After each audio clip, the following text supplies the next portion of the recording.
The Fate of Ophelia. I'm Dame Sarah, professional actor, Shakespeare coach, and Swiftie, and let's break it down. In Hamlet, Ophelia is the daughter of Polonius, a nobleman of the court, and she's a potential wife to Hamlet, the Prince of Denmark. Because of Hamlet's actions, including taunting her, saying he never loved her, and killing her father, she's driven to madness and ultimately drowns. Ophelia has come to represent the quintessential doomed heroine, the scorned woman, the very embodiment of female madness and melancholy. For centuries, it's been said that the actresses who play Ophelia with the most success are those who have been unlucky in love. You can kind of see why Taylor might relate to this character. Just as Taylor reimagined a happy ending for Juliet in the song Love Story, she finally gives Ophelia her happy ending as well. This song is about her relationship with Travis Kelce and how he saved her from suffering the same fate as Ophelia. This is a reference to how they met. Instead of trying to contact her through her management team, he asked her out via podcast. Kind of felt more like I was in an 80s John Hughes movie and he was just like standing outside of my window with a boombox just being like, I want to date you. This is a reference to Kelce's fiery personality and their couple nickname for each other, TNT. And here the Ophelia references begin.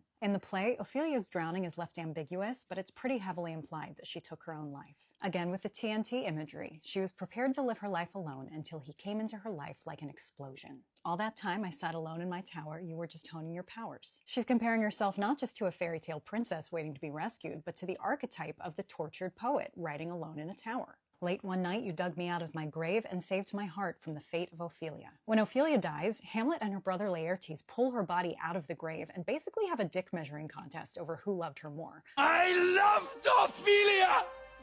40,000 brothers could not with all their quantity of love make up my sum! But Ophelia stays dead. Taylor flips this imagery. She says, you pulled me out of my grave and I was reborn. You gave me new life. Here she gives him a Shakespeare-esque pledge of allegiance and says, took you long enough to get here, but now you're mine. Ophelia was the daughter of Polonius, and she lived a life of fantasy thinking that she and Hamlet would actually end up together. But this line, love was a cold bed full of scorpions, is actually an allusion to a different Shakespeare play, Macbeth. If you'd never come for me, I might have lingered in purgatory. You wrap around me like a chain, a crown, a vine, pulling me into the fire. When the queen reports Ophelia's death, she describes her as wearing fantastic garlands of crowflowers, nettles, daisies, and long purples. In other words, she's wearing flower chains and a flower crown. But instead of being weighed down, mermaid-like into the water, as Ophelia is described, Taylor says that he wrapped around her like a chain and pulled her into the fire, again associating Travis Kelce with fire. And this is a direct line from Hamlet. Ophelia says it to her brother Laertes after he counsels her to be careful with her relationship with Hamlet. "'Tis in my memory locked,